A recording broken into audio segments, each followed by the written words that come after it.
Sequence and influence, क्रम और प्रभाविकताएं। कैसे क्रम और प्रभाविकताएं आपस में जुड़ी होती है। सीक्वेंस एंड इन्फ्लुएंस कुछ नहीं, एक तरीके से एज ऑफ इन्फ्लुएंस की तरह ही है। ये सिचुएशन के हिसाब से इनके फॉर्मूलाज अलग अलग बनते हैं। क्या है सीक्वेंस एंड इन्फ्लुएंस?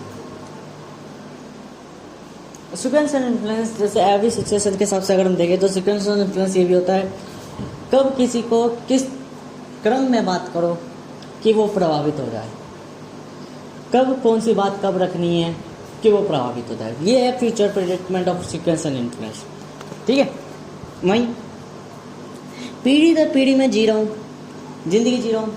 मेरे माँ बाप का मुझसे कुछ रिलेशन बनता है, मेरे आने वाले बच्चों का मुझसे कुछ रिलेशन बनता है, मेरे आने वाले समाज का मुझसे कुछ रिलेशन बनता है, या मेरे भारत में रहने वाले मेरे देश का मेरे पे कुछ रिलेशन बनता है। एवरी टाइप ऑफ मेरा क्या बोलते हैं स्टेट या अस्तित्व जो कि मेरी कुछ ड्यूटी तय करता है, मेरा हैबिट या मेरा नीची तय करता है। नीची मतलब जो इकोलॉजी एंड एनवायरनमेंट हम पढ़ते हैं, सीक्वेंस एंड इन्फ्लुएंस ही कहलाते हैं क्रम अनुसार। ये सीक्वेंस एंड इन्फ्लुएंस मतलब कि एक पीढ़ी दूसरी चीज़ से कनेक्टेड है एक क्रम में, और इसमें कुछ प्रभाविकता है कि मान लो समाज क्या सुनेगा अपने आप को कि मैं इससे अटैच हूँ, इसका कुछ फ़ायदा तो मुझे कुछ डिज़ायर या मेरे अंदर कुछ हार्मोनल चेंजेज होएगा, मेरे अंदर हैप्पीनेस फूटेगी। That is a forms. अगर हम सीक्वेंस एंड इन्फ्लुएंस की बात करें तो सीक्वेंस क्या है, what is a sequence? Influence तो हम जानते हैं प्रभाविकता है, every type of interaction as a perception या प्रेजेंस एंड देन जो रिटर्न हो कोर्स इन क्या बोलते हैं वो नाम कहते हैं इसका, प्रभाविकता को अंग्रेजी में क्या कहते हैं, इन्फ्लुएंस। बट मैं बात कर रहा हूँ सीक्वेंस। सीक्वेंस क्या है? एक क्रम या एक पोजीशन, वह सीक्वेंस कहलाती है। मैं स्कूटी लाया, मैं एक वो व्यक्ति हूँ मेजरली जो कोई चीज़ लाया तो इतना खुश नहीं होता। वाई? बिकॉज मैं जानता हूँ कि मैं दो स्टेट को इग्नोर कर रहा हूँ।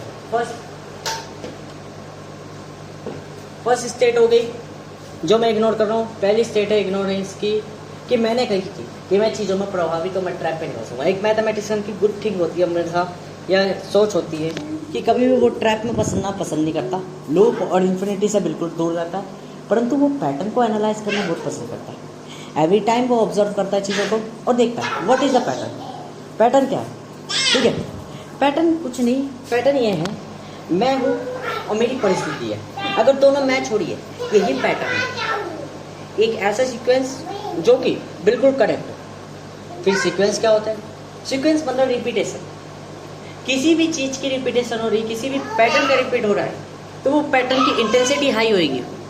वो इंटेंसिटी जब हाई हो रही है तो एक न्यू पैटर्न बनना है। अब फर्स्ट पैटर्न और न्यू पैटर्न के बीच में एक सीक्वेंस है, ये एक कनेक्शन है। ये दोनों तरह के लॉजिक ही कराते हैं।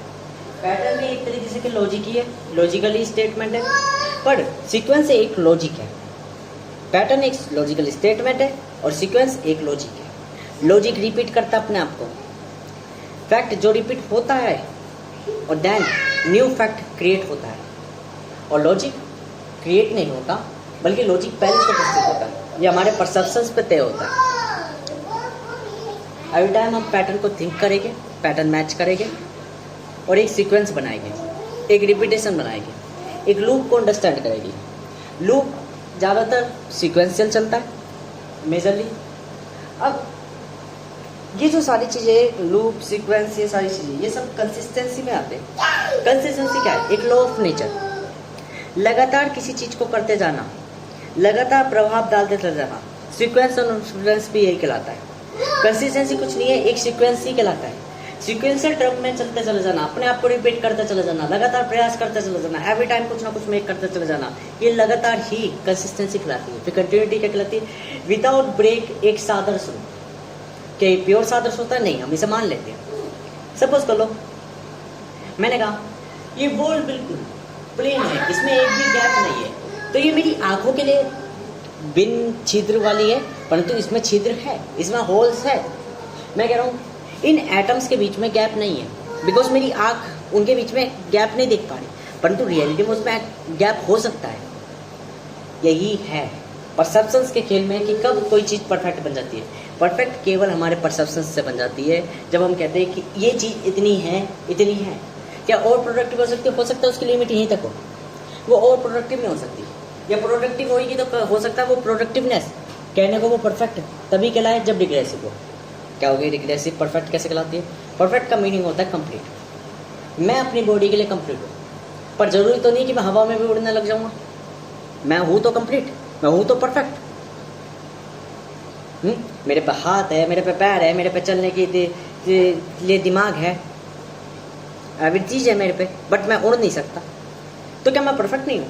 मैं परफेक्ट हूँ, मेजरली मैं परफेक्ट हूँ। और मेजरली जब मैं परफेक्ट हूँ तो इसका मतलब ये नहीं कि मैं एक उस व्यक्ति की कल्पना करूँ परफेक्ट की कि जो हवा में भी उड़ता हो। नहीं, परफेक्ट का मतलब ये है, हो सकता है कि पहले मैं हवा में उड़ता हूँ, मेरे पर कट गए हो, मैं इंसान बन चुका हूँ केवल। क्या मैं परफेक्ट नहीं हूँ? हो सकता है पहले मैं परफेक्ट नहीं था, अब परफेक्ट हो चुका हूँ, क्योंकि अब मैं कंप्लीट ह्यूमन हूँ। तो एक परसेप्शंस पे तय करता है मैं किस बेस पे बात करूँ। अगर मैं एंजल पे बात करूँ तो मेरे पर होने जरूरी है और मैं पर अपने उगाऊंगा, परंतु हो सकता है वो पर एक अलग डायमेंशन या अलग वर्ल्ड के लिए या अलग सिचुएशन के लिए वो परफेक्ट नाम की चीज़ नहीं हो, बल्कि एक एक्स्ट्रा पार्ट हो जो कि डिफेक्ट है या हमें तंग कर रहा है या कोई ना कोई फॉल्ट है क्रिएट कर रहा है। तो मेजरली मैं उस पार्ट को रिग्रेस करूँगा, हटाऊँगा, और जब मैं परफेक्ट बनूंगा तो परफेक्ट का मतलब केवल ये नहीं कि कोई चीज़ बिल्कुल प्रोडक्टिव हो वही परफेक्ट कहलाएगी। परफेक्ट का मतलब ये भी हो सकता है कोई चीज़ इतनी इन्फ्लुएंस हो जाए कि रिग्रेसिव भी हो जाए, ये भी परफेक्ट में कहलाएगा मेजरली। प्रोडक्ट की को मतलब होता है एवरीथिंग पहले से बेटर है। अब बेटर में हो सकता है कि जरूरी नहीं है कि हर चीज़ ऐड ही करी हो सकता है कुछ चीज़ें निकाल भी दी हो। ये सारे सीक्वेंस ऑफ इन्फ्लुएंस है।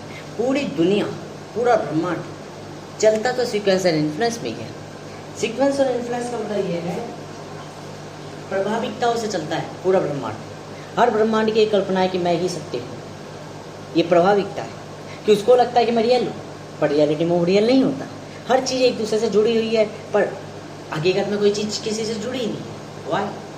ये है influence.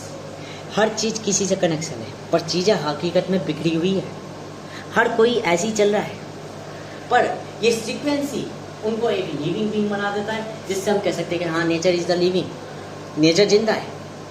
Y nature is living है?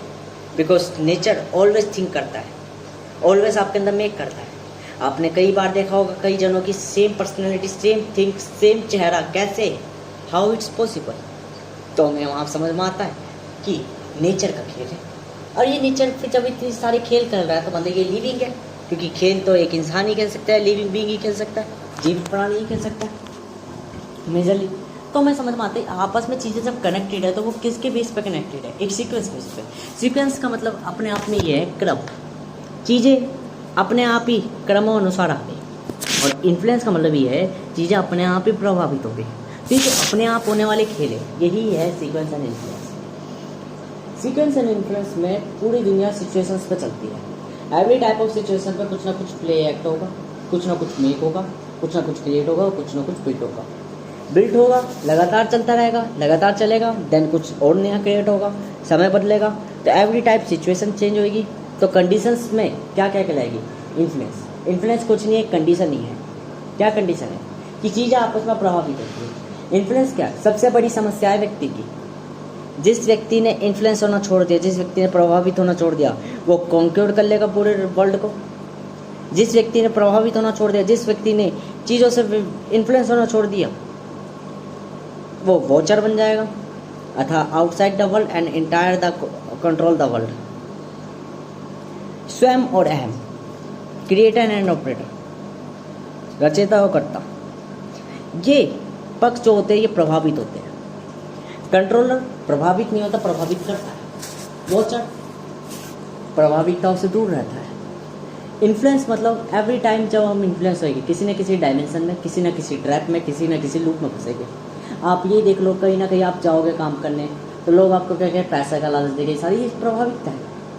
बिन प्रभाविकता के आप वहाँ पर टिकोगे ही नहीं, और यही लाइफ का रूल है। अधिकांश व्यक्ति इन्फ्लुएंस हो जाते हैं। मैं क्यों नहीं इन्फ्लुएंस हूँ? मैं भी इन्फ्लुएंस हूँ, पर मैं किस इन्फ्लुएंस की तरफ हूँ? मैं गुड इन्फ्लुएंस की तरफ हूँ। अभी गुड किसके बेस पर पर्सपेक्ट है? मेरे बेस पर पर्सपेक्ट है। कैसे? मैं लाया स्कूटी, मैं लाया वो काम के पर्सपेक्ट से। मेरे मन में हल्की सी भी खुशी नहीं है, क्यों नहीं है खुशी? क्या मेरे में खुशी नहीं होगी? होगी। जब मैं चला रहा हूँगा तो मेरे को खुशी होगी, हल्की फुल्की स्माइल आएगी, लोग देख रहे हैं, है ना। तो क्या वो स्माइल इसलिए आ रही है कि लोग मुझे देख रहे हैं और मैं सोच रहा हूँ कि मैं कुछ यूनिक हूँ? नहीं, वो स्माइल इसलिए आ रही है क्योंकि मेरा करेक्टर ऐसा है, मैं एक ह्यूमन हूँ। तो ह्यूमन हूँ तो जब मुझे 10 लोग देख रहे हैं तो मेरा एक स्यूडो रिफ्लेक्ट जाएगा। स्यूडो रिफ्लेक्ट मतलब अपने आप एक ऐसा रिफ्लेक्ट जाएगा जो कि दिखेगा कि लोग मुझे क्यों देख रहे हैं। तो एक स्माइल वो ऐसी जो हमारा ब्रेन कंफ्यूज हो चुका है वो देता है, ठीक है। फिर मैं बाद में रियलाइज़ करता हूँ कि मैंने 2 चीज़ ब्रेक करी है इस चीज़ को लेते हुए। पहली चीज़ मैंने कही थी मैं प्रभावित नहीं हुआ, तो मैं वहीं दुखी हो जाऊँगा। मैं अधिकांश व्यक्ति क्या करते हैं, डाया में खुश, माँ बाप हो रहे हैं खुश, कोई और हो रहा है, क्यों? लाया होता है, वो मेरे से कनेक्टेड है, प्रभावित है। जो असली ओनर है वो खुद खुश नहीं हो रहा, वो दुखी है। काहे? जिंदगी ने अच्छा खासा मौका दिया था जाने को धरती से, फिर किसी एक जाल में फंस गया। अब सोचा है वादा नहीं तोड़ सकते, वचन नहीं तोड़ सकते, अब पहले किस्तें पूरी करो, फिर जिंदगी से जाने की सोच रहा मैं जल्दी। तो क्या है, वही है ट्रैप। जिंदगी कहीं ना कहीं लोड़े बांधती है, यहाँ नहीं तो कहीं और सही। तो मेजरली थिंक तो यही होती है कि एवरी टाइम हम किसी न किसी इन्फ्लुएंस में, किसी न किसी डिसिप्लिन में ऑटोमेटिकली फंसी जाते हैं, किसी न किसी लाइफ सर्कमस्टेंस में हम फंस जाते हैं। अब हम पे ये निर्भर करता है कि हम प्रभावित हो रहे हैं या नहीं हो रहे। अगर हम प्रभावित नहीं हो रहे तो हम चेंज हो जाएंगे, हम अपने सर्कमस्टेंस को बदल देंगे। यदि हो रहे हैं तो हम प्रभावित, हम चेंज नहीं कर पाएंगे मेजरली, क्योंकि हम छोड़ने से पहले यूँ सोचेंगे मेरा कुछ छूट ना जाए। पर रियलिटी में छूटने लायक तो कुछ भी नहीं था। आप नंगे आए थे, नंगे जाओगे मेजरली, आपका शरीर भी नहीं जाएगा पहली बात तो नंगे की भी बात ही नहीं है, पूरी नगने जाओगे। तो सिंपल सा मैनर ये है मेजरली, मैं लाया। पहली वजह तो ये हो गई कि मुझे दुख इसलिए हो रहा है कि क्या बोलते हैं कि भाई मैंने कही थी कि मुझे नहीं पढ़ना ट्रैपिंग में, मैं ट्रैप में फंस चुका हूँ, ठीक है। दूसरी चीज़, मेरे मन में एक आशंका है, मैं हूँ एक बनिया। बनिया क्या, मैं क्या खानदानी बनिया हूँ? नहीं, मैं खून से बनिया हूँ। क्या मैं कंजूस हूँ? नहीं, मैं ज्ञानी भी हूँ। और मैं क्या बोलते हैं धन का सदुपयोग जानता हूँ, सतत उपयोग, सत नहीं सतत उपयोग। मैं सोच रहा हूँ जो चीज़ मैंने खरीदी है अगर मैंने उसका सही तरीके से उपयोग नहीं करा तो हाँ जी वो एसेट भी क्यों ना हो, लाइबिलिटी में कन्वर्ट होने में ज़्यादा टाइम नहीं लगाएगा। लाइबिलिटी मतलब बर्बाद चीज़, मेजरली इतनी थिंक समझ लो। और एसेट क्या कहलाएगा, जब मैंने उसका यूटिलाइज करके रिटर्न पा चुका, यूटिलाइज करके रिटर्न पा चुका तो वो लाइबिलिटी नहीं एसेट में कन्वर्ट हो जाएगा। मतलब कहने वाली बात यह है, मैं कोई भी वस्तु क्यों नहीं खरीद रहा हूँ, कोई भी आइटम क्यों नहीं खरीद रहा हूँ, कोई भी एसेट या बाय करके होल्ड क्यों नहीं कर रहा हूँ। यदि सेल करते टाइम पे मुझे उसका रिटर्न नहीं मिला तो वो लाइबिलिटी कहलाएगा, और यदि रिटर्न मिला तो एसेट कहलाएगा। मतलब मेरे को प्रेजेंस, अभी मैं कुछ चीज़ बाय कर रहा हूँ, मैं कोई स्टॉक बाय कर रहा हूँ, मैं कोई ETF बाय कर रहा हूँ, है मैं उसको बाय कर रहा हूँ, होल्ड कर रहा हूँ। बाय और होल्ड करने के बाद मैं रुक रहा हूँ, सोच रहा हूँ ये मेरा एसेट है, ठीक है, वो मुझे रिटर्न दे रहा है, ठीक है। पर कल को अगर वो गिर गया तो वो लाइबिलिटी है, टोटली बर्बादी।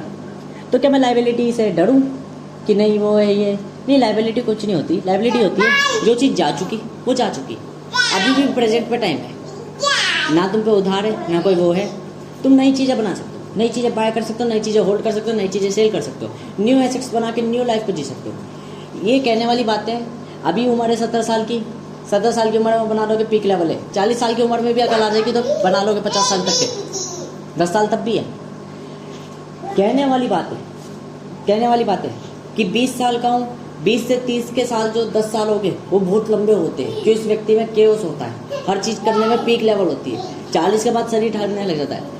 एक बार अगर अकल आ जाए ना तो काम ऐसे भी है जिसमें शरीर की जरूरत नहीं होती, केवल दिमाग की जरूरत होती है। वो जो 40 की उम्र के बाद 10 साल आएंगे ना, वो 10 साल भी उससे ज़्यादा हो सकते हैं जो 20 से 30 साल की उम्र में आए थे। तो ये तो कहने वाली बात है, ये तो मानसिकता इंसान की कि उम्र निकल गई तो सब कुछ निकल गया। एज ऑफ इन्फ्लुएंस खुद एज का होकर खुद कहता है कि उम्र कोई महत्व नहीं रखती। रियलिटी में आपका शरीर ही महत्व नहीं रखता। 90 साल का बुढ़ा भी अगर मान लो 1 करोड़ की बोली खेल गया, कैसे खेल गया? दिमाग से खेल गया। क्या दिमाग खिलाया था? दिमाग नाम की कोई एग्जिस्ट ही नहीं करती चीज़ रियलिटी में। स्मार्ट वर्क नाम की कोई चीज़ ही नहीं करती। बस सिचुएशन को समझ लो और सिचुएशन पे वर्क कर दो। Diet work that's a compounding. कैसी कंपाउंडिंग? टाइम बाउंड कर रहा है वो। टाइम बाउंड का मतलब क्या है? No limitation of time and that's expendation is infinite, measurable amount तक। मतलब ऐसा नहीं है कि इनफिनाइट अमाउंट ऑफ मिलेगा रिटर्न, एक मेजरेबल अमाउंट तक मिल जाएगा, लार्ज अमाउंट में। तो हमें से ये थिंक करनी है कि उम्र तो कहीं नहीं गई, बस मैं ट्राई कर रहा हूँ, कोशिश कर रहा हूँ। ज़िंदगी है, पता है कुछ नहीं है। मैं वो व्यक्ति हूँ जो पैदाइश से पहले ही कुंडलियों में लेकर बैठा पड़ा है कि ज्ञान सब कुछ जानता है। रहते रहते भी मुझे पता है, आज तक मुझे हकीकत पता चल गई, अपने आप ही पता चल गई। मैं वो बालक हूँ जो यूनिवर्सिटी में जाके यूनिवर्सिटी से ज़्यादा पढ़ाई कर रहा है। मुझे पता चल गया है हकीकत में इन्फ्लुएंस नाम की चीज़ है। ये चीज़ें हकीकत में कोई मतलब नहीं रखता। एंड टू एंड से ये चीज़ें पता चलती है। इंसान अपनी मानसिकताओं में भगवान मान के बैठा पड़ा है, अपनी मानसिकताओं में रोल्स बना के बैठा पड़ा है। रियलिटी में सोल को कोई मतलब ही नहीं है। सोल मतलब आत्मा को।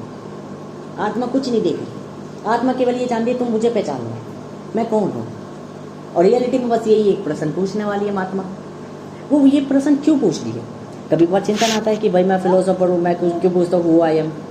देखो हु आई एम का मतलब ये है केवल कि ये नहीं है कि हु आई एम में मैं एक फिलोसोफर हूँ तो मैं फिलोसफी लिख के चला गया कि हु आई एम हम जान लो तो I am. Who I am का मतलब मेरे इंटायर कुछ है जो मुझे हर टाइम कुछ बता रहा है। मैं उसको जानना चाह रहा हूँ। मतलब मैं कहना चाहता हूँ मैं पूरे यूनिवर्स को जानना चाहता हूँ।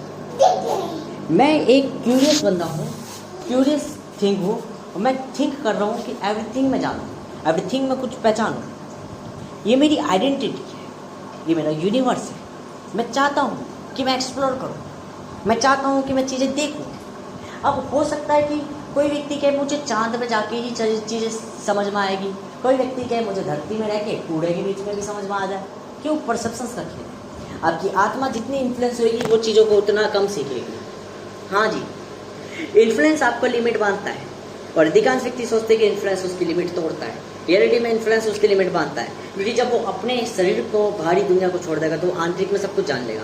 आंतरिक में जाने का क्या? खाली सन्नाटा जानेगा कि कुछ भी नहीं। रियलिटी में मैं चूतियों की तरह घूम रहा हूँ केवल, और यही हकीकत है कि वो जो कितनी भी चीज़ें क्यों नहीं देख ले, कितनी भी वस्तुएं क्यों नहीं देख ले, जब गहर आसमान में देखेगा तो आसमान काला ही देखेगा, क्योंकि दूर की चीज़ काली ही होती है, पास जाके पता चलती है इसके अंदर कुछ रंग भी है। वो रंग खोखला होता है हकीकत में। ये भी क्या है? Sequence and influence. चीज़ें प्रभावित हो जाती है सीक्वेंस के अनुसार। दूर की चीज़ अनसीक्वेंसल क्यों दिखती है? बिकॉज ब्लैक रंग है, डार्क चीज़ है। पास की चीज़ जाके पता चलती है इसके अंदर कोई कमी नहीं थी, समय के संग बूढ़ी बन गई। एक चोर भी अगर चोरी करता है तो क्या देता है? सिचुएशन चोरी बुरा बना देती है। क्यों? वो खुद की पर्सपेक्टिव में होती है। अगर दूर से देखे जाए तो दूसरे बंदे को देखा जाते हैं भाई बंदा गलत है। Why? This is a laws of ठंड गर्म का वो जो होता, सर्द गर्म का वो लॉज होता, नियम जो था, उसी में तो मैं बता रहा हूँ कि चीज़ें बुरी कैसे बनती है। बुरी कोई नहीं होती चीज़, एज पर्सपेक्ट जितना ज़्यादा इन्फ्लुएंस हो जाती है उतना ज़्यादा बुरा हो जाती है। Every time measurably.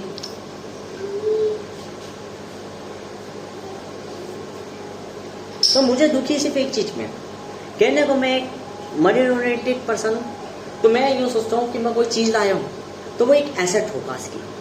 उसे एसेट बनाने के लिए मुझे उसे परफेक्ट टाइम में लेके जाना पड़ेगा। परफेक्ट मतलब मैं उसको कंप्लीट करके रिटर्न पा चुका हूँ, और जब तक वो नहीं आएगा तब तक मैं टेंशन में रहूँगा, स्ट्रेस में रहूँगा, प्रेशर में रहूँगा, लाइफ में रहूँगा, और ज़िंदगी को कोशिश ही करूँगा। और क्या? टेकल ही करूँगा एवरीथिंग। ट्राई एंड टेकल कहलाते क्या है? व्हाट इज अ ट्राई और टेकल? ट्राई मतलब कोशिश करना, मैं जी रहा हूँ, मैं कुछ कर रहा हूँ, और टेकल मतलब मरना।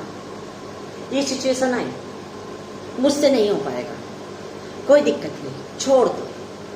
दूसरी सिचुएशन आई, मुझसे नहीं हो पाएगा, कोई दिक्कत नहीं, छोड़ दो। ऐसे छोड़ छोड़ के जब एक परफेक्ट सिचुएशन आएगी, मुझसे हो जाएगी, यही टेकलिंग कहलाती है कि मैं एवरी टाइम ट्राई कर रहा हूँ। ये होगा नहीं होगा दूसरे में, ये होगा नहीं होगा दूसरे में। तो टेकल मुझे क्या कर रहा है? प्रॉब्लम्स दे रहा है। एवरी प्रॉब्लम मैं थिंक कर रहा है, एवरी प्रॉब्लम मैं सॉल्व कर रहा हूँ। यही इंजीनियरिंग है, इसलिए मैंने कहा था इंजीनियरिंग सेल्फ से आती है। फिर स्किल क्या कहलाती है? स्किल कहलाती है आउटपुट।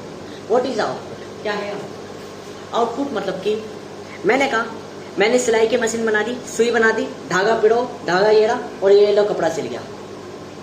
अगर मैं यूँ कहूँ, मैंने मशीन बना दी कपड़े सिलने वाली, मशीन के पुर्जे आगे पीछे जाते हैं, सुई उसके अंदर लगा रखी है, सीधी होती है और ये सारी चीजें बस एक बटन दबाना है, ऑटोमेटिकली कपड़ा बन के आ जाएगा डिजाइन के साथ आपके कंप्यूटर से। इंजीनियरिंग है सब में, दोनों में अलग अलग इंजीनियरिंग है।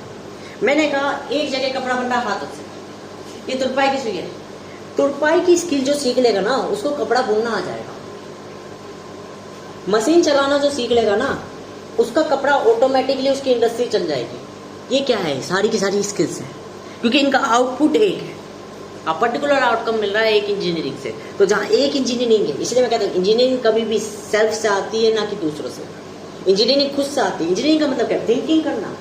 मुझे कोई प्रॉब्लम फेस कर रही है तो मैं उसको सॉल्व कैसे करूंगा, एवरी टाइम मैं कुछ मेक करूंगा, ऑप्टिमाइज करूंगा चीज़ों को। कैसे करूंगा ऑप्टिमाइज, मैं अपनी पर्टिकुलर पहले तो प्रेजेंट को देखूंगा, सीक्वेंस में यही कहलाता है, और फिर वो सीक्वेंस में इन्फ्लुएंस होगा, पोजीशन में इन्फ्लुएंस होगा, और इस इन्फ्लुएंस होकर मैं क्या देखूंगा, मुझे ये प्रॉब्लम सता रही है। अब देखो 2007 का यूट्यूब और आज का यूट्यूब, 2026 का यूट्यूब में अंतर है। अगर मैं ये सोचूं 2007 में लोगों को सर्चिंग करने में दिक्कत आ रही थी और आज मैं उसे 2026 में सॉल्व करूंगा तो लोगों के लिए कुछ एक्स्ट्रा होगा ही नहीं। मैं तो 2007 वाला चीज़ सॉल्व कर रहा हूँ जो आज कब का हो चुका सॉल्व। मुझे अपना प्रेजेंट पहले देखना पड़ेगा कि प्रॉब्लम है कहाँ। आज प्रॉब्लम आ रही है कि यूट्यूब में विथ AI ट्रांसलेट द्वारा चीज़ों को इस तरीके से कम्युनिकेट कराया जाए कि किसी भी भाषा को, किसी भी लैंग्वेज को या किसी भी वीडियो को इस तरीके से ऑप्टिमाइज कराया जाए कि वो व्यक्ति किसी भी एनी लैंग्वेज में सुन सके, एक ही व्यक्ति की, एक ही कंटेंट क्रिएटर की बातें। तो मैं क्या करूँगा, मैंने अपनी पहले प्रेजेंट जाना, क्या है प्रेजेंट मेरा 2026 में चलो, 2026 का यूट्यूब इस तरीके से मैंने उसकी अंडरस्टैंडिंग करी। ये क्या सीखी, स्किल ऑफ यूट्यूब सीखी मैंने, स्किल ऑफ सॉफ्टवेयर सीखी, स्किल ऑफ डेटा साइंस सीखी, DSA सीखा। अब जब मैंने ये डेटा एंट्री, DSA वगैरह ये सारी चीज़ें सीख ली, देन अब मैं प्रॉब्लम को देख रहा हूँ, व्हाट इज द प्रॉब्लम, क्या है प्रॉब्लम। ये प्रॉब्लम आ रही है मेरे पे, ये आउटकम से ये सारी स्किल्स हैं। अब मैं इसको कैसे इंजीनियरिंग बिठाकर, कैसे अपना दिमाग बिठाकर सॉल्व कर दूँ और आगे ऑप्टिमाइज कर दूँ एक सिस्टम। यही इंजीनियरिंग कहलाती है कि इंजीनियरिंग खुद से आती है ना कि किसी और से। स्किल आ जाती है दूसरों से। स्किल क्या थी कि 2007 का यूट्यूब अगर 2007 के पोजीशन में होता तब की इंजीनियरिंग अलग होती, 2026 की इंजीनियरिंग अलग प्रॉब्लम के हिसाब से अलग इंजीनियरिंग है, और स्किल दोनों की सेम है कि यूट्यूब और वो। मैं 2007 की स्किल डेवलप हो चुकी 2026 की स्किल में। तो स्किल ऑलवेज बढ़ती रहती है, इसलिए कहते हैं टेक्नोलॉजी एक ऐसे दौर है जो हर पल बढ़ता रहता है। वाई, क्योंकि टेक्नोलॉजी बेस्ड ऑन किस पे है, स्किल्स पे। कैसे स्किल्स है टेक्नोलॉजी, मशीनरी स्किल है, मशीनरी स्किल। क्योंकि स्किल्स केवल मशीनरी नहीं होती, स्किल्स मैनी डायमेंशंस में फैली होती है। स्किल्स मतलब योग्यता, कैपेबिलिटी। पर कैपेबिलिटी कौन सी कैपेबिलिटी, कौन सी कैपेबिलिटी, कैपेबिलिटी मतलब वो कैपेबिलिटी जो कि अंडरस्टैंड कर पाए चीज़ों को। फिर योग्यता क्या कहलाती है, रियल योग्यता कहलाती है चीज़ों को भाप लेना, humanity, man in general knowledge understand करना, सही तरीके से निर्णय लेना। वहाँ किसी साइंटिस्ट की जरूरत नहीं पड़ती, एक पॉलिटिशियन इसी तरीके का होना चाहिए जिसको पता हो क्या सही हो क्या गलत है। दूरी कुछ इन्फ्लेशन समझो, दो तरीके से बताऊंगा, 2 डायमेंशंस पे। First dimension, I suspect my father. सोचना है इमेचुरेशन की तरह, मैं कहूँगा इमेचुरेशन है। 10 जनों को बता दूं मेरा बेटा स्कूटी लाया है, कुछ नहीं होता, रियलिटी में कुछ नहीं होता, ठीक है। फर्स्ट फेज हो गया कब। Second phase, my mother. 10 लोगों को बताने की कति चूकती है, नजर लगाते कि नहीं नुकसान हो जाएगा, वो हो जाएगा, बहुत अलग।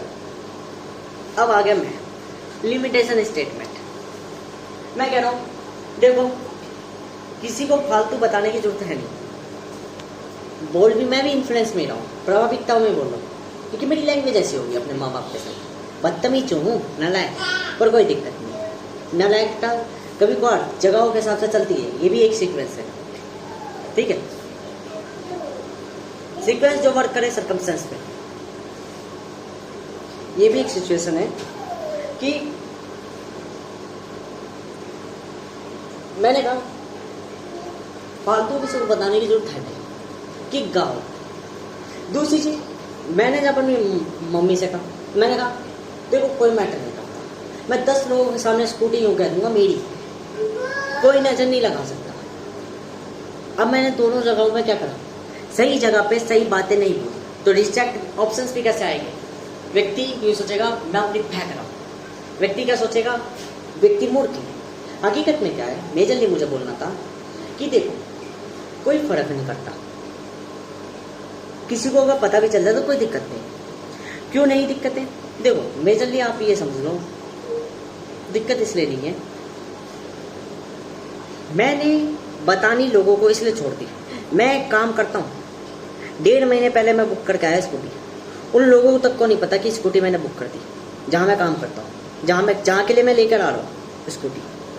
मेरे जो दोस्त थे उन तक को नहीं पता कि मैं स्कूटी ला रहा हूँ। क्यों, क्या मैं पैदाइशी मैच्योर था? मैं पैदाइशी मैच्योर कभी नहीं होता, मैं बोर्न होता हूँ। मैंने दुनिया को देख लिया, पहले मैं चीज़ें लाया था, तो अब मुझे जब मैं मैच्योर हुआ, समय के संग बड़ा हुआ, तो एक बार गलती करने के बाद दोबारा नहीं दोहराता मैंने कहा कि देखो मेरे पर्सपेक्टिव में ये है, लोगों को दिखनी होगी जो चीज़ वो दिख जाएगी तो कोई दिक्कत नहीं है। बताने से फायदा ही क्या है, क्या ही फायदा है। मैं स्कूटी चला रहा हूँ बिल्कुल टॉप पे, दुनिया मुझे देख रही है कि देखो इसके पास स्कूटी है। मैं यूँ कहता हूँ कि अगर आप उसी व्यक्ति की जगह खड़े होकर देखो और यूँ कहो यार ये कितनी टॉप की स्कूटी चला रहा है, कितना व्यक्ति संपन्न व्यक्ति है ये है, और मेरे पास कुछ भी है ही नहीं, मेरे पास कुछ भी नहीं है, मेरी किस्मत में ऐसा क्यों लिखा है। तब मैं स्कूटी चलाते टाइम पे क्यों, इसलिए तो मैं दुखी था एज परस्पेक्ट। क्यों मैं कह रहा था कि मैं ट्रैप में फंसना पसंद नहीं करता। क्या मुझे ट्रैप में फ़ायदा नहीं मिल रहा, बेनिफिट मिल रहा है, पर मुझे ट्रैप में फंसना किस पसंद नहीं है, क्योंकि रियलिटी में मैं गरीब हूँ, भूखा नंगा हूँ मैं, और मैं भूखा नंगा होने के बाद एक चीज़ अपने काम के लिए खरीद रहा हूँ, एज परस्पेक्ट खरीद रहा हूँ, और यदि वो एसेट में नहीं बना तो मैं उस रिस्क की डाव में खेल रहा हूँ जिसके में मैं ट्रैप में फंस जाऊँगा। मेजरली मैथमेटिकली ये हो गया। सेकेंडली ऑप्शन ये हो गया कि मैं दुनिया को ऐसे दिखा रहा हूँ कि देखो दुनिया नीचे देखो, तुम नीचे देखो, मैं ऊंचा व्यक्ति हूँ। तो जो नीचा व्यक्ति होगा वो क्या सोचेगा अपने आप को कि मैं भी ऊंचा बनूंगा, मगर उसको मैं ट्रैप में फंसा रहा हूँ मेजरली। फिर तीसरी चीज, तीसरा आउटकम है, चलो ठीक है नॉर्मल चलो मैं वो ठीक है, अब वो व्यक्ति मुझे नजर लगा रहा है, कह रहा है कि हे भगवान इसके पास क्यों, उसे भी थोड़ी ना पता है कि भाई मैं रियलिटी में कैसे लाया हूँ। ये भी एक पर्सपेक्ट है। देखो मेजरली मेरा कहना ये है ऑन एन ऑप्शन, मैंने बताना इसलिए छोड़ दिया दुनिया को, मैंने गाना इसलिए छोड़ दिया दुनिया को, मैंने ये सारी चीज़ें करना इसलिए छोड़ दी दुनिया को, क्योंकि धीरे धीरे मुझे रियलाइजेशन हो गया, मुझे रियलाइज हो गया कि कोई फ़ायदा नहीं है किसी को बताने से, सामने वाले व्यक्ति की इज्जत उतरती है। और मैं वो व्यक्ति हूँ जो सामने वाले की इज्जत देखता हूँ, मैं वो व्यक्ति नहीं हूँ जो केवल खुद की इज्जत देखता हूँ। जो खुद की इज्जत देखता वो इंसान है, मैं मानव नहीं हूँ केवल, मैं दूसरे की इज्जत भी देखता हूँ मेजरली। मैं उस व्यक्ति की भी देखता हूँ जो व्यक्ति सामान्यतः से चल रहा है और मैं बढ़िया चीज़ लेके चल रहा हूँ, तो मैं उस व्यक्ति की तरफ चिंतन करता हूँ, इसके पास वो व्यक्ति कूड़ा उठा रहा है, वो व्यक्ति कूड़ा उठा रहा है और मैं स्कूटी में चल रहा हूँ, तो मेरे अंदर एक उबाल सा उछलता है, एक डेविल उछलता है। वो क्या कहता है, वो क्या कहता है कि गला काट ले अपना। वाई, क्यों कहता है, क्योंकि नहीं पसंद है, राइट आंसर है, चीज़ें बिखरी हुई है, बट एग्जैक्टली मेरा ब्रेन यही कहता है। क्यों कहता है, क्योंकि मैं इन्फ्लुएंस ज़्यादा हो रखा हूँ। मैं खुद कहता हूँ कि मैं इन्फ्लुएंस नहीं हूँ, पर रियलिटी में मैं इन्फ्लुएंस हो रखा हूँ, प्रभावित हो रखा हूँ चीज़ों से, तभी तो मैं चीज़ों का आनंद ले रहा हूँ, तभी तो मैं चीज़ों को छोड़ नहीं रहा। एवरी स्टेटमेंट आपस में कॉन्क्लूज है, किसी को बताने से कोई फ़ायदा नहीं, क्योंकि मुझे रियलाइज़ हो गया कि नहीं बताना, यही मैच्योरेशन कहलाती है। और रियलाइजेशन का एक तरीका होता है कि सीक्वेंस के संग चीज़ों को इन्फ्लुएंस करो, खुद प्रभावित ना हो। खुद प्रभावित हो गए तो सीक्वेंस के संग इन्फ्लुएंस नहीं करोगे, इन्फ्लुएंस करने चल दोगे दूसरों को, और जब तुम दूसरों को इन्फ्लुएंस करने लगोगे, दूसरों को बातें, तो ऊट पटांग कहकर ही आओगे। पर जब तुम सही समय पे सही चीज़ कहोगे तो सामने वाले को प्रभावित तो करेगी, सीक्वेंस के संग प्रभावित करेगी, और वो प्रभावित तुम नहीं हुए, सामने वाला हो चुका है केवल। यही है सीक्वेंस एंड इन्फ्लुएंस की पावर, कि सीक्वेंस एंड इन्फ्लुएंस का मतलब है सही समय पे कब प्रभावित करना है। सपोज करो मैं अपना फादर को कहता, देखो तुम क्या बोलते हैं, गाना मत, तुम्हें जैसा हो, दुनिया देखनी होगी देख लेगी, कोई दिक्कत नहीं। अभी जाके तुम्हें तो मेरा फादर अलग तरीके का रिस्पॉन्स देगा, चाय बनाने के बाद तुम्हें अलग तरीके का रिस्पॉन्स देगा। क्यों? सिचुएशन अलग हो गई। ये जो सिचुएशन अलग हो रही है, सिचुएशन डिफरेंट हो रही है। कौन सी सही समय की कौन सी सिचुएशन है? जिस सिचुएशन पे मैंने बात कर ली, यही सीक्वेंस है। एक तरह का सीक्वेंस तो ये भी। बाकी सीक्वेंस एंड इन्फ्लुएंस फिलोसॉफिकली बहुत डायमेंशन है मेजरली। दूसरी चीज, अब एज पर्सपेक्टिव दुनिया देखेगी, दुनिया को देखेगी। देखो मेजरली मैं बता रही हूँ, मैं 10 लोगों के सामने खड़ी करके 10 लोगों के सामने मैं स्कूटी जो है अपनी चला रहा हूँ, कोई दिक्कत नहीं। 10 लोग मुझे नजर लगा रहे, कोई दिक्कत नहीं। मेरे में इतना बल होता है, मैं तो कहता हूँ मुझे सीओडी मिलती डिलीवरी की, मैं तो कहता हूँ घास की कस्टमर टैक्सी वगैरह ना ले, मैं पैसे देने को राजी हूँ। घर पे जाके लोगों को पकड़ा दूंगा, या किसी व्यक्ति को दे दूंगा, या किसी कुत्ते को खाना खिला दूंगा। वाई? क्योंकि मैं मेहनत को कुछ नहीं मानता। मैं पूरे दिन की मेहनत कर रहा हूँ और अगर मुझे रिटर्न नहीं मिल रहा तो मैं मानता हूँ, पर यदि मुझे कुछ रिटर्न मिल रहा तो मैं उस रिटर्न को कुछ मानता नहीं हूँ रिलेटिवली। अब मैं रिटर्न जब नहीं मिल रहा तो मैं क्यों कहता हूँ? क्योंकि वो मुझे डायरेक्ट कोस कर रही है कि मैंने मेहनत करी और मुझे कुछ नहीं मिला। पर यदि मुझे कुछ मिला तो मेरे पास स्वेच्छा है कि मैं उसको कहाँ खर्च करना चाहूँ। तो मेजरली मैं पहले ऑप्शन में हमेशा रखता हूँ, फर्स्ट ऑप्शन में हमेशा रखता हूँ कि किसी एसेट को क्रिएट करो। वाई एसेट क्रिएट करना? क्यों एसेट क्रिएट करना? मान लो मेरे पे 1 लाख रुपये, मेरे सामने 10 हजारों गरीब चल रहे, मैं 1 लाख रुपये उन हजारों गरीबों में खर्च कर दिया तो आने वाले 10 दिन तक मैं उन हजारों गरीबों का दोबारा पेट नहीं भर पाऊंगा। परंतु वही 1 लाख रुपये लगा के मैंने कुछ काम खोल दिया, कारोबार खोल दिया, तो उस 1 लाख रुपये से जो 1000 रुपये डेली आएंगे, उन 1000 रुपये से मैं 10 बंदों को डेली खिला सकता हूँ। या हो सकता है 10 बंदों को आज खिलाओ तो 10 बंदे कुछ और, तो 1000 भी मैं पूरे कर दूंगा। ये मेरी थिंकिंग है एवरी टाइम। क्यों मैं एसेट को पहले प्रायोरिटी देता हूँ? वाई? क्योंकि एसेट वो व्यक्ति है, मेरा सेकेंडरी वाई ब्रदर, जो मैं तो दूसरों को खिला ही रहा हूँ, साथ में मेरा एसेट भी खिलाने की हिम्मत रखता है। परंतु यदि मैं उन भिखमंगों पे पहले पैसा खर्च कर दूँ तो मैं ही भिखमंगा हो जाऊंगा, मैं ही उनकी लाइन में मिल जाऊंगा। मतलब ये सीधी सी बात वही है, प्रभावित के संग प्रभावित हो जाना। वो गरीब क्यों है? अपनी आदतों से गरीब है। क्या उनमें बदलता नहीं है? बदलना नहीं चाहते अपने आप को, क्योंकि ज्यादा प्रभावित है। समय, स्थिति, सिचुएशन, हर पर्टिकुलर पर्सन, हर गरीब पर्सन यूँ सोचता है मैं गरीब हूँ। क्यों गरीब है? अपनी आदतों से। क्यों? वो अपनी अच्छाई नहीं छोड़ता, इसलिए गरीब है। पर समय यूँ कहता है कि जब जंगल में हो ना तो माँ शाकाहारी भोजन की तो भूल ही जाओ, मांस मिले तो मांस फाड़ के खा लो। और जब गांव में या समाज में वापस आ जाओ तो अब मांसाहार करोगे तो पापी कहलाओगे, जब शाकाहार भोजन है तो शाकाहार ही करो, बिकॉज जिसकी अत्यधिकता है उसका भोग करो। पूर्णता ये कहलाती है प्रणाली, प्रकृति का नियम है मेजरली। ये बुद्धि कहलाती है।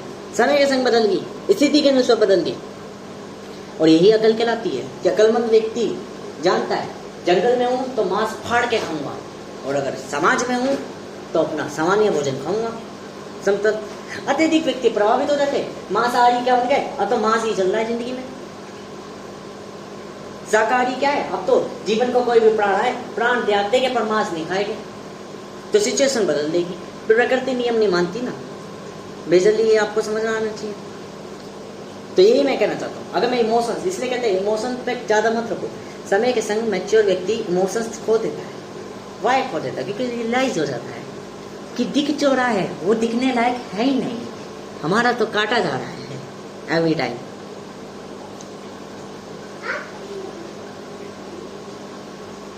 जितनी भी बातें मैंने करी सीक्वेंस एंड इन्फ्लुएंस में, और ये जो सारी बातें सीक्वेंस एंड इन्फ्लुएंस में सारी कनेक्टेड है। सर्कमस्टेंस, सिचुएशन और स्टोरीज अलग अलग है, वो मैं अपनी प्रभाविकता में बता रहा हूँ। परंतु कंडीशंस के संग जो फॉर्मूला बताए वो सारे एक्यूरेट है, एक एक चीज। मेजरली अब यहाँ पे एक चीज समझ में आनी चाहिए कि 10 जने अगर देख रहे हैं तो क्या होगा? कुछ नहीं होगा। मान लो मैं कहता हूँ, मैं अपने आप से कहता हूँ मैं पता कितना आरामी हूँ, बिन हेलमेट के स्कूटी बाइक जो भी लेके जा रहा हूँ, पुलिस वाले या ट्रैफिक पुलिस वाले से पूछ लूंगा अंकल जी ये रास्ता सही जा रहा है क्या? इतना हरामी हूं मैं। और किस्मत ऐसी है कि पुलिस वाला ट्रैफिक वाला मेरा चालान ही नहीं काटता, और यदि काट दे तो मैं कहता हूँ 5,000 का काटे 10,000 का काटे, मैं भरने को राजी हूँ। ये रिस्क टेकिंग कैपेबिलिटी होती है। 5,000 का काटे 10,000 का, क्योंकि मैं जानता हूँ प्रकृति मेरा बार बार नहीं काट रही, मेरा चालान बार बार नहीं काट रही। नेचर लॉजिकल डायमेंशन है, ना केवल लॉजिक, ना केवल डायमेंशन, ना केवल एज ए यूँ कह सकते हैं कि गॉड ही है नेचर, वो हमारा भला चाहती है, ना ही हम यूँ कह सकते हैं कि नेचर केवल एक सिस्टम है या कोई एक मशीन है। नहीं, नेचर एक लिविंग मशीन है, लिविंग बीइंग है। तो मैं जानता हूँ जो नेचर है, this is a life, logical dimension है। तो मेजर मुझे पता है कि वो जब कुछ करेगी तो एक पर्टिकुलर सीक्वेंस में करेगी। मुझे पता है बार बार मेरा चालान नहीं काटेगी। अब मान के चलो मैं एक महीने में 30 बार एक ट्रैफिक हवलदार से मिला, मैंने कहा अंकल जी रास्ता क्या है, 30 बार उसने मेरा चालान नहीं काटा। अब जब वो 31वीं बार मेरा चालान काट रही है तो मैं क्यों दुखी होऊंगा? मैं तो कहूँगा कि भगवान ने दर्शन दे दिए, लो जी चालान, और उसके बाद वो मेरा दोबारा नहीं काटेगी 30 दिन तक। तो ये तो एक कर है जो मैं अपने अंदर से भुगतान कर रहा हूँ, तो उसमें बुरा क्या मानूं? ऐसे 10 जने मेरे पे नजर लगा रहे, लगा दो, करोगे क्या, ज्यादा ज्यादा घाटा करवाओगे, मैं घाटा करने को राजी, ठीक है, क्योंकि तब भी कंगला अब भी कंगला। पर मेहनत का यही तो फायदा है कि जो व्यक्ति संघर्ष करना पसंद करता है पर संघर्ष करता नहीं, और जो व्यक्ति करना पसंद नहीं करता संघर्ष पर करता है, क्यों करता है? सिचुएशन से। और जो संघर्ष करना पसंद नहीं करता जो संघर्ष करना पसंद करता है और नहीं करता, वो अपने आप संघर्ष में आने की सोचता है, तो उसके लिए पैसा मैटर नहीं करता। रिलेटिवली मैं बता रहा हूं कैसे। मैं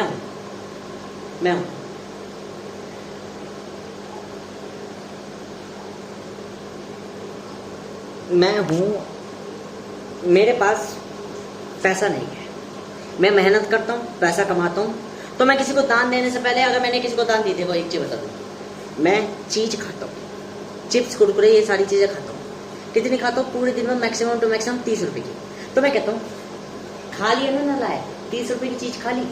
क्यों खा ली? क्योंकि मैं ना तो सिगरेट पीता ना मैं कुछ पीता, तो मैं कुरकुरा वुरकुरा खाता रहता हूँ, ये चटपटी चीजें 10-20-30 रुपए की क्यों खाता हूँ? मुझे इससे ज्यादा पैसा खर्च करिए। तो मैं कहता हूँ 30 रुपए खर्च कर लेना ना लायक, देख 30 रुपए खर्च करेगा, अब 2 दिन तक कुछ नहीं खाएगा। यहाँ मैं कंजूसी करता हूँ।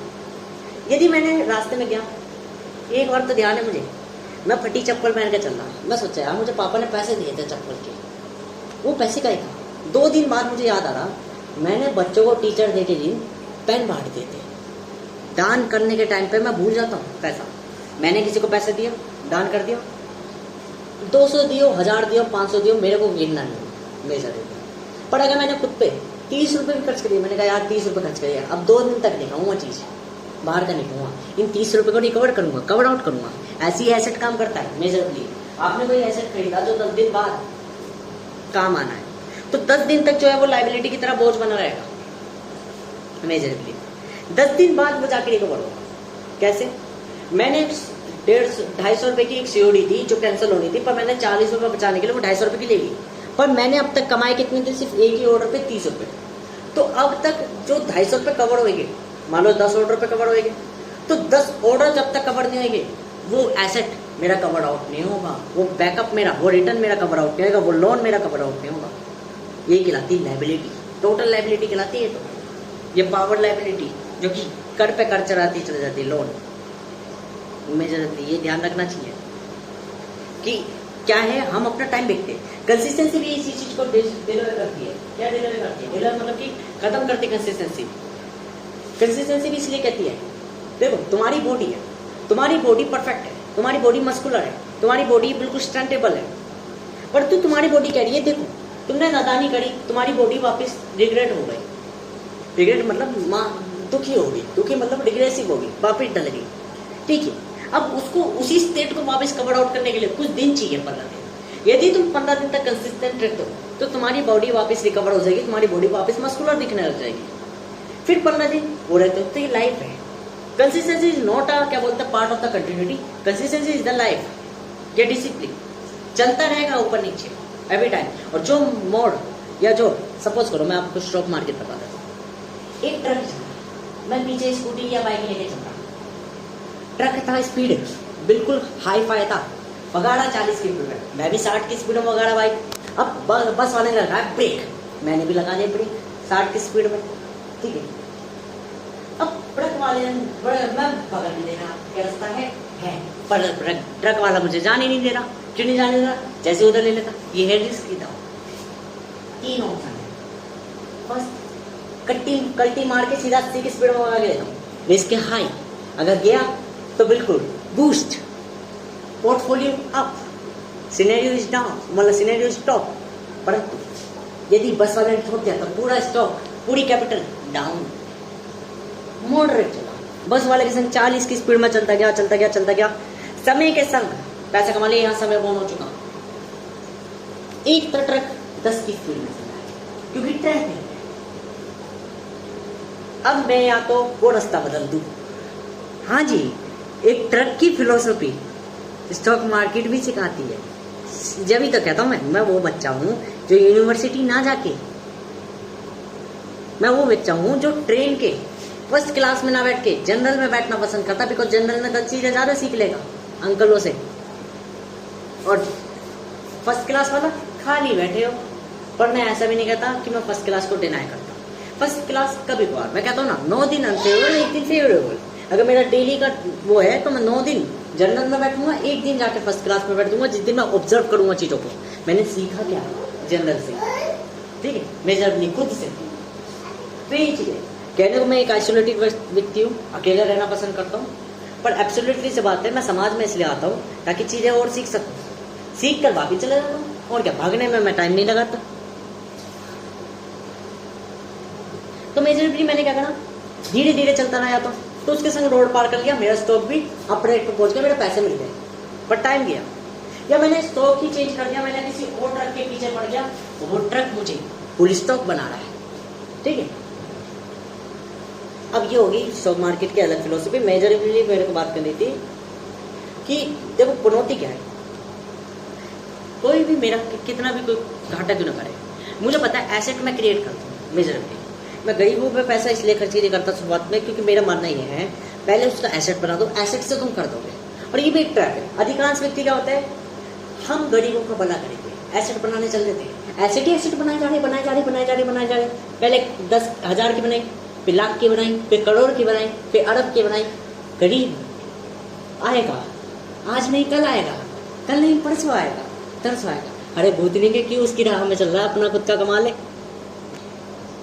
तो ये भी थोड़ी सी प्रभाविकता है, ठीक है। सीक्वेंस एवरी टाइम चलता है, पूरा एवरी टाइम अपने आप में एक सीक्वेंस है। This is the variability and differentiability is the diplotic thesis. कैसे चल रही है लाइफ, इसी तरीके से चल रही है ऑब्जर्वेशन में। चीजें चल रही है, कैलकुलेट हो रही है, पूरा लॉजिकल डायमेंशन है, इसलिए क्रम अनुसार चल रही है। यही इन्फ्लुएंस है। ये चीज आपस में कनेक्टेड है, प्रभावित हो रही है एवरी टाइम। कुछ ना कुछ रिटर्न मिल रहा है एक चीज से कुछ चीजें।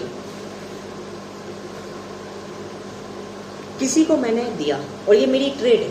मेरी ट्रेड क्या है, मैं उस व्यक्ति को ज्यादा पर्सपेक्ट करता हूँ जो व्यक्ति निचला है। अब निचले में मान के चलो, मैं किसी व्यक्ति के, मान लो मेरी हरकतें क्या है, मेरी आदतें क्या है, मैं वो व्यक्ति नालायक हूँ, मान के चलो एक टीम है ए, एक टीम है बी। यदि टीम बी के संग बुरा हो रहा है तो मैं टीम डी की तरफ, यदि टीम बी ए के संग बुरा कर रही है तो मैं टीम ए की तरफ हूँ। दल बदल वाला खेल खेलता हूँ मैं। जब भी मुझे कहते हैं मादत चोर, क्योंकि दल बदल कर रहा हूँ बार बार। क्यों कर रहा हूँ? क्योंकि ये लोग साले दल बदल कर रहे हैं। कभी तो कमजोर पड़ जा रहे हैं, कभी अप पड़ जा रहे हैं, कभी कमजोर पड़ जा रहे हैं, कभी अप पड़ जा रहे हैं। और मेरा हमेशा ये सीखूँ हम आ जा, दुखी होगा ज्यादा जीवन। तो ये लाइफ है।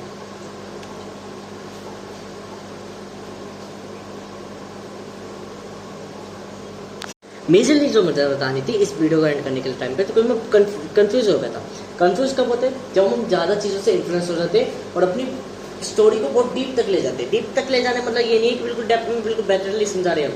डीप का मतलब ये है प्रभावित ज्यादा, तो कंफ्यूज हो जाए। जैसे एक कॉम्प्लेक्स को देख लिया, पूरा कॉम्प्लेक्स एक ही बार में सॉल्व करना चाहते हैं, सॉफ्टवेयर को पूरा एक ही बार में अंडरस्टैंड करना चाहते हैं, इंजीनियर को पूरा एक ही दिन में समझना चाहते हैं, और पूरी डिजिटलाइज वर्ल्ड को, पूरी दुनिया को, जो 10 लोग एक संग काम कर रहे हैं उसी को एक ही संग करना चाहते हैं। क्या है? इन्फ्लुएंस है। कि हमें किसी इन्फ्लुएंसर ने मोटिवेशन दे दिया कि हम कर सकते हैं, हम वो व्यक्ति है जो लाखों व्यक्ति से आगे निकल सकते हैं, पर उन्हें ये नहीं पता एक एक व्यक्ति लाखों व्यक्ति बनाते हैं। हाँ, तो मेजरली आपको ये समझना चाहिए कंफ्यूजन आती ही यहाँ है जब हम अपनी लिमिट को कहते हैं देख तू हट जा साइड, मेरे को तो उड़न दे, मैं तो इंसानों के भी उड़ूंगा। और उड़ता कैसे हो, हाथ हिला के। अरे भाई इंजन बना, पर यही कल्पना व्यक्ति को इंजन बनाने के लिए प्रेरित करती है। जब उसे पता चलती है ठोकर खा के जमीन पे गिरता है गड्ढे समेत कि ऊंचाई से कूदा तो सही, इंसान उड़ने के लिए नहीं बना, वो सब रियलाइज होता है। देन वो कहता है इंजीनियरिंग तो एक ऐसी स्किल है जो कहती है अपुन इस भगवान कल्पना को वास्तविकता बना दूंगी। कैसे, यंत्र बनवा, कैसे उड़ सकते हैं। पंछी को देखा, इंजीनियरिंग समझी उसकी, क्या इंजीनियरिंग समझी, पढ़ हिला रहा है। व्हाट, यही तो फिजिक्स है। फिजिक्स में किसको इंजीनियरिंग पे, और फिजिक्स क्या है, this is law of nature. क्या है, एवरी टाइप ऑफ कैलकुलेशन। ये हम किसी चीज को ऑब्जर्व कर रहे हैं, अंडरस्टैंड कर रहे हैं। जब हम किसी नेचर को ऑब्जर्व कर रहे हैं तो नेचर को जब भी ऑब्जर्व करते हैं, नेचर पे जब मैथमेटिक्स पुट अप होती है, फिजिक्स कहलाती है। मैंने कहा था लैंग्वेज सर्कमस्टेंस बदलते रहेंगे, पुट अप ऑप्शंस बदलते रहेंगे, ऑब्जेक्ट्स बदलते रहेंगे। ऑब्जेक्ट क्या था, नेचर। नेचर को जब ऑब्जर्व करा, नेचर की जब प्रक्रिया जानी, फिजिक्स। फिजिक्स को बिल्ड करा कंप्यूटर साइंस। कैसे, टेक्नोलॉजी बिल्ड करी। तो फिजिक्स, मैथ और कंप्यूटर साइंस कैसे क्रम अनुसार है। पहले मैथमेटिक्स, ऑब्जर्वेशन, किसको कर रहे हैं, नेचर को। फिजिक्स, नेचर से रेप्लिकेट बनाया, आर्टिफिशियल। कंप्यूटर साइंस, माया है, खुद रचने लग गया, मानव द्वारा निर्मित माया है। माया में विज्ञान, ठीक है, विज्ञान मानव द्वारा निर्मित होता है। पहली बात तो सीधी सी बात होती है। और मायाएं क्या कहलाती है, प्रकृति द्वारा जो चालें चली जा रही है। तो माया भी विज्ञान, मायाओं का प्रतिबिंब, माया वास्तविक छलावे। तो कल्पना बनी, इंसान उड़ नहीं सकता। क्यों, ठोकर खा के जमीन पे चोट आ गई, तो अकल आई, तो देखा पंछी उड़ कैसा रहा, रूल्स बनाए, लॉ बनाए, सर्कमस्टेंस, स्पेस बढ़ा के एयर उसको ऊपर उठा लेती है, और यहाँ पे कंप्रेसर और प्रेशर और एयर लग रहा होता है, टेंसिंग के संग, ठीक है। अच्छा, एक टेंशन नाम की फोर्स भी होती है। फिर थोड़ी इसकी और फिजिक्स में जाए तो मैं फिलोसफी में, सॉरी फिजिक्स में बताऊं। फिजिक्स और फिलोसफी सिमिलर होती है। पहली बात, फिलोसफी चिंतन होता है, फिजिक्स नेचुरल चिंतन होता है। हाँ, नेचर को देखकर चिंतन। तो नेचर ऑफ फिलोसफी फिजिक्स कहलाती है। और philosophy, every time of philosophy, हर एक चीज पे मुंह मार लेना फिलोसफी कहलाती है। जब भी मुंह मारा हुआ व्यक्ति कहीं का नहीं रहता, और फिलोसफी पढ़ा हुआ व्यक्ति भी कहीं का नहीं रहता।